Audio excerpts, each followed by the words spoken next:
A crise política brasileira é uma grande farsa. Esta frase sintetiza a visão do nosso entrevistado de hoje. Para ele, os principais atores não são o que querem parecer ser, se fazem de justiceiros para esconder os seus verdadeiros interesses. Com isso, a crise econômica se agrava e o Brasil não consegue combater a verdadeira tragédia, a corrupção. Por que a corrupção é trágica? De que forma a crise estimula o crescimento de uma onda conservadora no país? Como superá-la sem enfraquecer a democracia? Vamos conversar sobre esses assuntos com o cientista político Aldo Fornazieri. Está no ar o Observatório do Terceiro Setor, o olhar da cidadania.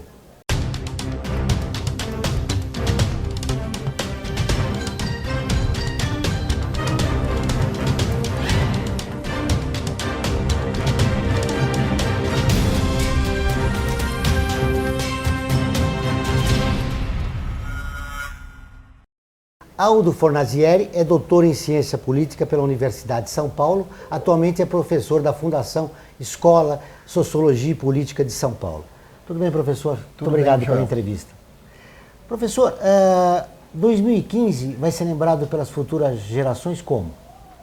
Eu acho que um ano com uma profunda crise econômica e uma crise política artificial. Por que eu acho que a crise política é artificial? Porque do ponto de vista da Operação Lava Jato, as investigações estão ocorrendo sem nenhum problema. E quem tem que ser punido está sendo punido. Do ponto de vista político, na verdade, a questão da crise, o pano de fundo é o problema do impeachment. Não há nenhuma razão para o impeachment. Todos os problemas que surgiram não fundamentam juridicamente o impeachment da presidente Dilma.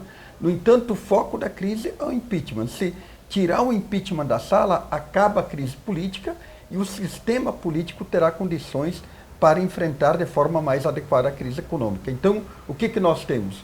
Temos uma crise econômica e uma crise moral que, de fato, são reais e uma crise política que é artificial em face da não aceitação do resultado eleitoral de 2014 por aqueles que perderam. Essa crise que o senhor fala artificial, ela pode desembocar numa crise institucional? Eu acredito que não, porque as instituições brasileiras amadureceram bastante, né? O judiciário ele vem mantendo uma posição firme. O Congresso, embora esteja fortemente contaminado pela questão do Eduardo Cunha, que é um presidente sobre o qual pesam gravíssimas acusações, inclusive com provas mandadas pelo Ministério Público da Suíça. Então, embora haja essa crise, de fato, esses elementos de crise real, de denúncias reais, que do meu ponto de vista, configura uma crise moral, eu acho que a relação entre os poderes, no fundamental, ela está preservada. E se não há um conflito entre os poderes, eu acho que não há uma crise institucional. Como é que o senhor entende o protagonismo do Poder Judiciário?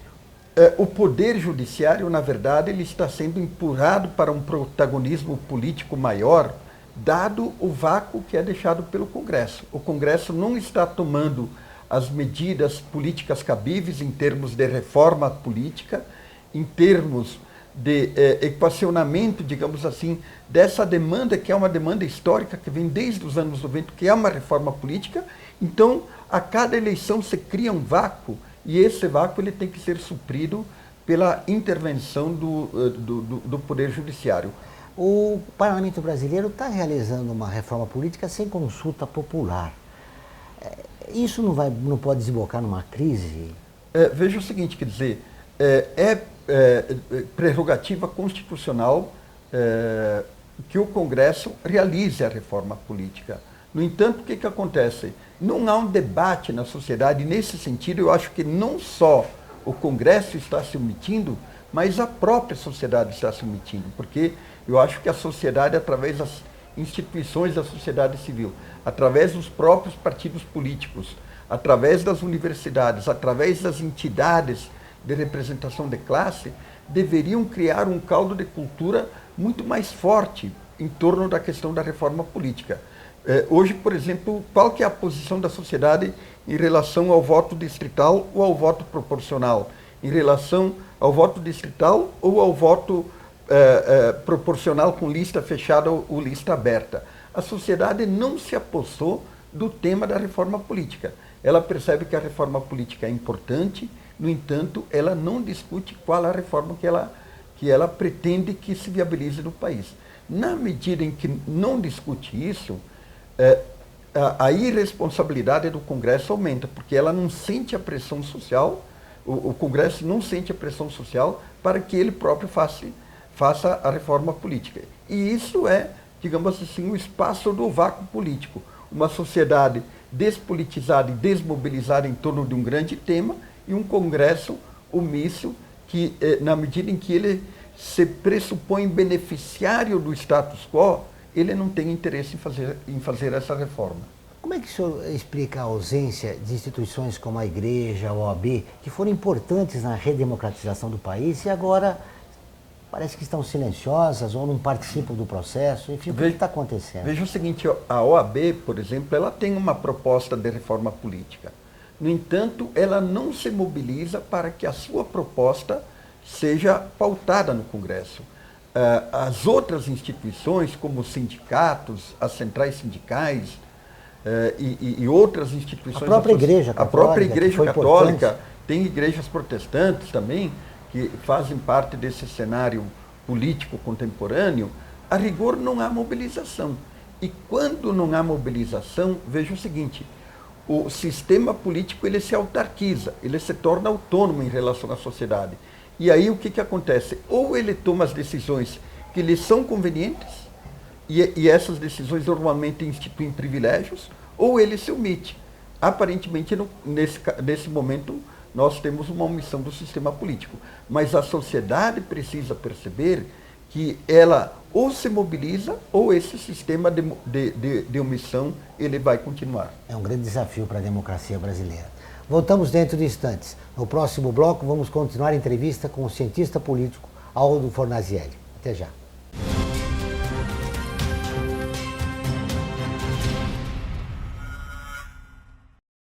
O Observatório do Terceiro Setor é uma plataforma de mídia que desde 2012 se dedica a mostrar o trabalho das entidades de interesse social.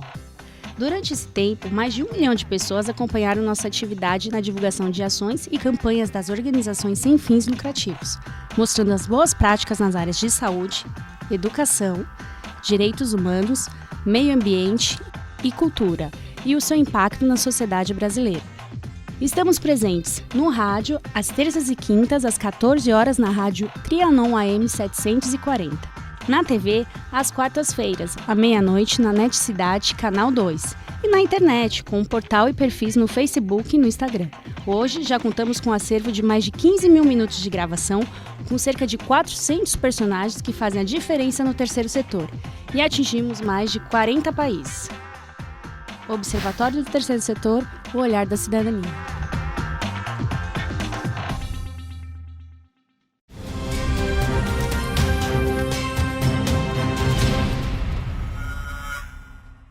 Estamos de volta com o Observatório do Terceiro Setor, o olhar da cidadania. No programa de hoje, conversamos com o cientista político Aldo Fornazielli. Professor, existe uma onda conservadora no país? Ela preocupa porque ela atinge o Congresso Nacional e colocou parte da população nas ruas das principais cidades do país? Veja o seguinte, Joel, eu acho que em termos do Congresso Nacional, evidentemente que houve um viés mais conservador. E esse viés mais conservador, ele se deve ao perfil do atual Congresso, que de fato é conservador, tem um número de empresários muito significativo, a bancada evangélica aumentou um pouco, e o que se observou também foi que o peso do capital econômico na eleição dos atuais deputados, ele foi muito significativo. Então, esse Congresso tentou colocar na ordem do dia pautas conservadoras, por exemplo, como a questão da maioridade penal, a questão do aborto e assim por diante. No começo do ano, podemos dizer que até a metade do ano, houve uma onda conservadora também na sociedade, principalmente em torno da questão do problema do impeachment e assim por diante. No entanto, quer dizer, quando o Eduardo Cunha foi eleito, digamos assim, o patrono do impeachment, e se demonstrou que o Eduardo Cunha tem gravíssimos problemas relacionados à corrupção, eu acho que a onda conservadora estancou. Então, eu acho que do ponto de vista da sociedade, a sociedade refluiu. Qual que é o posicionamento dela? O posicionamento dela agora é a descrença em relação a todos os partidos. Inclusive, uma pesquisa do Ibope mostra que tantos líderes que apoiam o governo como Lula e outros estão desgastados, mas o Aécio Neves, o Serra, o Alckmin também estão desgastados. Então, a oposição partidária não ganhou nada. O PT perdeu muito, mas a oposição partidária não ganhou nada. E um outro aspecto muito importante a ser observado atualmente, Joel, é o seguinte: os movimentos sociais progressistas estão retomando as ruas. Por exemplo, tivemos uma manifestação grande na Avenida Paulista convocada pela Frente Povo Sem Medo. Essa frente é uma frente de organizações sociais populares, com um destaque especial para o MTST. Temos essa mobilização dos jovens aqui em São Paulo. Tivemos manifestações de mulheres contra Eduardo Cunha e contra a pauta conservadora em quase todo o país. Tivemos manifestações dos movimentos LGBT também. Então, o que eu observo nesse momento? Me parece que a onda conservadora na sociedade, do ponto de vista da sua capacidade mobilizatória, ela já chegou ao apogeu, está passando, e agora temos uma retomada dos movimentos progressistas. Com essa retomada, o senhor acredita que não há perigo para a nossa democracia? Já que as nossas instituições estão funcionando mais ou menos, né? Veja o seguinte, Joel, a democracia, ela nunca é uma coisa completa. A democracia é uma coisa que tem sempre que ser construída a cada momento. E a cada momento a democracia enfrenta desafios, novos desafios e assim por diante. Então, temos que conceber a democracia como esse processo contínuo de construção e como uma obra sempre inacabada. No entanto, quer dizer, do ponto de vista institucional, eu acho que a democracia, ela nunca correu perigo nesse ano. Eu acho que não, embora se colocassem forças conservadoras na rua pedindo a volta do regime militar, embora setores da oposição alimentassem um devaneio golpista, um golpe institucional via o processo de impeachment e assim por diante, quer dizer, esses setores que tinham uma visão mais golpista, eles nunca tiveram força suficiente para tentar mudar as regras do jogo. E até pela solidez com que o Supremo Tribunal Federal vem se comportando, recentemente o ministro, o presidente, o Lewandowski, que aliás foi nosso aluno aqui, ele se manifestou de forma categórica no sentido de dizer o seguinte: olha, não vamos buscar qualquer desequilíbrio constitucional nos próximos 3 anos e vamos deixar que 2018 resolva o problema do impasse político. Eu acho que é uma postura muito sólida do principal órgão de preservação da democracia, que é o Poder Judiciário. Nós vivemos uma crise de autoridade, isso estou falando em relação ao governo Dilma Rousseff. Não há o perigo dessa onda que o senhor chama de golpista poder voltar ou estar presente e só esperando uma oportunidade para se manifestar? Eu acho que ela refluiu. A minha avaliação é que ela refluiu e hoje ela não tem mais peso na sociedade, até porque os setores empresariais, o mercado financeiro, eles estão pressionando, particularmente o PSDB, para que haja uma maior estabilidade política. E em face dessa pressão e em face do fato de que o PSDB não ganhou nada com a crise, pelo contrário, ele perdeu. De partido da responsabilidade fiscal, ele está sendo marcado como partido da irresponsabilidade fiscal, na medida em que ele aprovou e apoiou as pautas bombas. Então, essa semana mesmo, o Aécio Neves emitiu sinais de que ele pode fazer com que o PSDB mude de rumo e que apoie alguma coisa, por exemplo, relacionada ao ajuste fiscal, que apoie alguma coisa no sentido de evitar que o país agrave a sua situação fiscal. Então, me parece que nessas 2 últimas semanas houve uma certa calmaria no fronte político.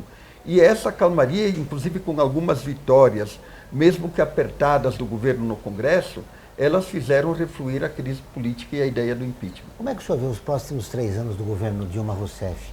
Ele pode retomar a sua rota progressista? O governo ele está numa situação muito difícil. Por quê?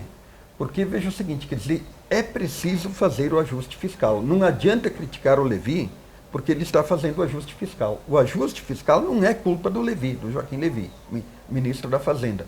O ajuste fiscal consequência da irresponsabilidade fiscal do primeiro mandato do governo Dilma. Então, esse ajuste fiscal ele precisa ser feito. Em momento de ajuste fiscal, sempre há um aperto no crescimento econômico, principalmente levando em conta que nós temos uma inflação alta, né?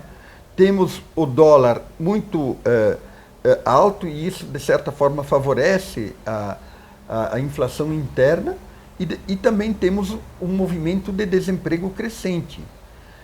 O ajuste fiscal agrava principalmente a questão do desemprego. O grande problema do ajuste fiscal é o seguinte: quem paga o preço do ajuste fiscal?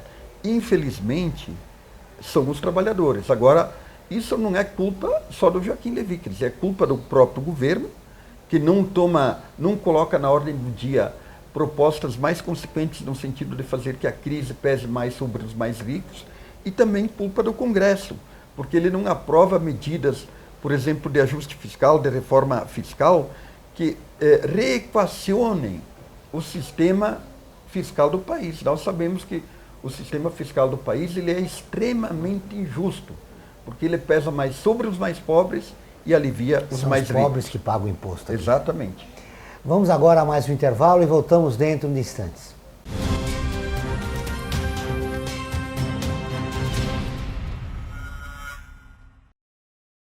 A FUNASP colabora com a USP nas relações entre fundações por meio de fóruns, simpósios, seminários, pesquisas e intercâmbio de informações, além do seu investimento na área social. Para melhores informações, entre no nosso site www.funasp.org.br. FUNASP, um marco entre o universo acadêmico e a sociedade.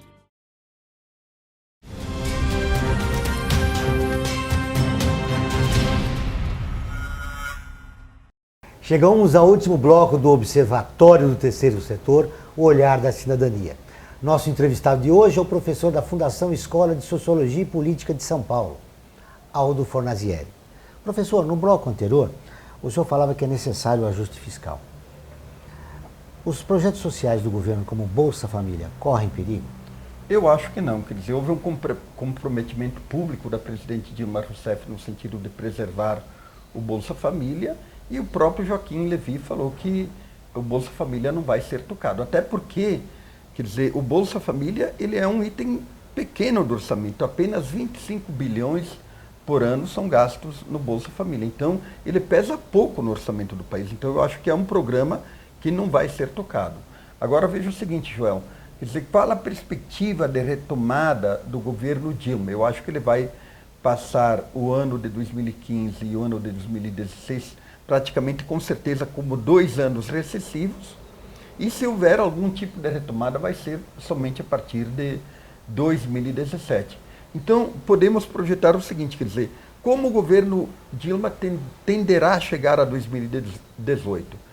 Com extrema dificuldade, quer dizer, ele não vai ser um governo no qual vai haver um grande crescimento econômico, pode haver uma pequena retomada em 2017, talvez alguma coisa mais significativa em 2018, e nesse sentido podemos dizer que as eleições de 2018, elas se projetam já com 2 características que podem ser antecipadas. Em primeiro lugar, como uma eleição aberta e sem um franco favorito, e em segundo lugar, como uma eleição na qual vão surgir muitos candidatos. Todo o sistema político vai se mobilizar para tentar emplacar um candidato em 2018. Então ela vai ser muito pluralista em termos de número de candidatos. Com as dificuldades econômicas que o governo deve enfrentar no ano que vem, nós já temos uma eleição antes da de 2018, que é 2016. Exatamente. Já teremos reflexos? Teremos reflexos, com certeza. Quer dizer, eu acho que tem 2 tipos de reflexos. E os 2 tipos de reflexos, eles vão incidir principalmente sobre o PT de forma negativa. Em primeiro lugar, o fato de que o PT está extremamente desgastado junto à opinião pública, né? As pesquisas mostram isso, por conta da crise moral que atinge o partido, e em segundo lugar, pela própria avaliação ruim do governo Dilma. Mas veja o seguinte, Joel, em que pesem existirem esses 2 aspectos negativos, eu entendo que se nós olharmos todas as eleições municipais dos últimos tempos, sempre há um certo descolamento da eleição municipal em relação à conjuntura nacional. Por quê? Porque o eleitor, ele sabe que ele está elegendo um prefeito e não um presidente da República. Então, o eleitor tem uma certa sabedoria. Por exemplo, aqui em São Paulo, onde o prefeito Haddad ele vai para o segundo turno, eu entendo, aliás, onde ele vai disputar a eleição novamente, eu entendo que ele vai para o segundo turno naturalmente, inclusive com chance de ganhar. Exatamente por quê? Porque as políticas públicas que ele está implantando, como ciclovia, faixa exclusiva, essa questão de políticas sociais voltadas para a Cracolândia, a questão principalmente da redução da velocidade nas avenidas, que produziram já um impacto muito significativo na redução do número de mortes. Se você for ver a pesquisa do Datafolha, a última pesquisa do Datafolha, todas essas políticas, embora tenham dividido muito a sociedade, elas também têm o apoio de mais de 50% da sociedade. Então, eu acho que numa campanha racionalizada, o prefeito vai conseguir mostrar a racionalidade dessas políticas, a necessidade dessas políticas e o bem que elas fazem para a maioria da população. Então, eu acho que o impacto negativo que o PT e o governo fazem incidir, no caso, sobre o prefeito, ele vai ser atenuado. Voltando essa crise política que nós vivemos, nós podemos que essa crise é a crise do presidencialismo. Como é que o senhor vê isso? Se no parlamentarismo nós estaríamos ouvindo forças pedindo o impeachment do presidente, nós teríamos soluções mais práticas, enfim, eu queria ver o que o senhor pensa. Veja o seguinte, eu acho que no caso do parlamentarismo, tendo em vista que nós temos um sistema pluripartidário desordenado, a instabilidade política seria maior. Onde é que o parlamentarismo dá certo? Onde tem bipartidarismo ou onde tem um pluripartidarismo estreito, ordenado, de 3, 4, 5 partidos. Com essa profusão de partidos, quer dizer, porque o governo no parlamentarismo, ele depende do parlamento.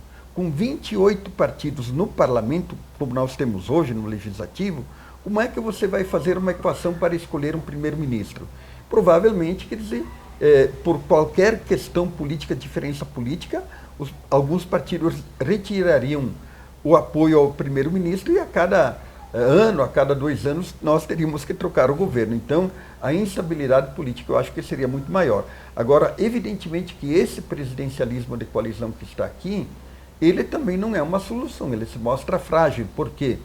Porque ele depende fundamentalmente de negociação e de entrega de postos do executivo para partidos, para um leque bastante amplo de partidos, para constituir uma maioria parlamentar. Então, ou você cria uma trava, como a cláusula de barreira, no sentido de impedir que determinados partidos, que são siglas de aluguel, cheguem ao parlamento, ou essa crise, essa instabilidade, esse jogo do toma lá da cá, ele tende a perdurar por muito tempo. Isso. Como nós mudamos esse modelo? O senhor poderia falar como uma reforma política. Já caiu o financiamento de campanha. O senhor citou no bloco anterior o voto distrital. Quais seriam as medidas importantes numa reforma política para evitar essa situação que nós chegamos agora? Bom, evidentemente que, do ponto de vista do sistema eleitoral, não há um sistema eleitoral perfeito. Então, no Brasil, eu tendo a acreditar que o sistema que mais contribuiria para uma maior estabilidade política aqui seria o sistema que é chamado de sistema proporcional, o sistema distrital misto, onde você combina a eleição em distritos com a eleição proporcional, como é o caso da Alemanha. E no caso da eleição proporcional, eu entenderia que deveria haver lista fechada.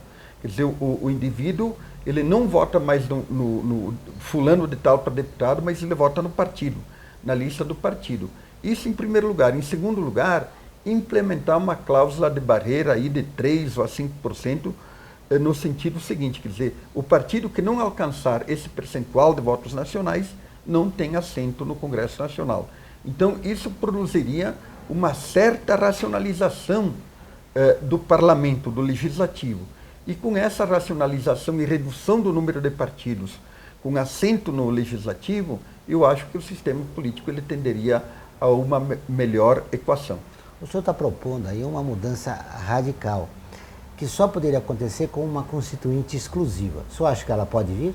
Eu não sei se ela precisa de uma constituinte exclusiva. É o ideal, exclusiva. não seria o ideal. Eu acho que a questão de uma constituinte exclusiva para fazer uma reforma política é muito difícil que ela seja viabilizada. Agora, o que falta na questão da reforma política e para fazer essas reformas radicais? É preciso construir um consenso entre os principais partidos políticos. E do meu ponto de vista, esse consenso não vai ser construído sem a pressão da sociedade. Voltamos àquilo que estávamos falando antes. Mobilização popular. A mobilização popular em torno de uma determinada proposta de reforma política, pressionando os partidos para que façam essa reforma. O que o senhor espera de 2016? Eu espero um ano difícil, um ano em que o desemprego tende a aumentar, mas eu acho que a inflação ela não vai voltar ainda para o centro da meta, mas ela pode cair. Eu acho que hoje ela está num patamar superior a 10%, mas ela pode voltar para um patamar em torno de 6%, e isso já vai ser algo significativo. Nesse sentido, eu acho que 2016 é o ano da construção da retomada do crescimento. Esse ano foi muito difícil por todo esse impacto de uma crise política artificial, mas o ano que vem eu acho que o governo vai ter mais condições para construir as condições da retomada do crescimento econômico. Nessa conjuntura brasileira, com onda conservadora, o governo enfraquecido, o partido majoritário enfraquecido, do que mais o senhor tem medo? Olha, eu tenho medo nos últimos anos nós tivemos conquistas importantes, tanto em termos de direitos sociais, quanto em termos de direitos individuais, de liberdade e assim por diante. Quer dizer, eu temo que essas conquistas sejam perdidas. Então, por isso que eu acho assim que a mobilização dos setores populares, a mobilização de movimentos sociais, a mobilização da juventude, o debate social é que pode garantir a continuidade desses direitos e a conquista de outros. Nós não podemos nos iludir com o sistema político. Quer dizer, a história mostra que somente a mobilização popular e a mobilização social é que produziram conquista de direitos. Prazer em vê-lo, muito obrigado pela entrevista. Eu que agradeço. O Observatório do Terceiro Setor dessa semana termina aqui. Para rever esse e outros programas, acompanhar nosso programa de rádio, notícias, comentário dos colunistas, acesse o portal observatorioterceirsetor.com.br ou nossa página no Facebook. Participe do Observatório do Terceiro Setor na construção de uma sociedade mais justa, solidária e sustentável. Até o próximo programa.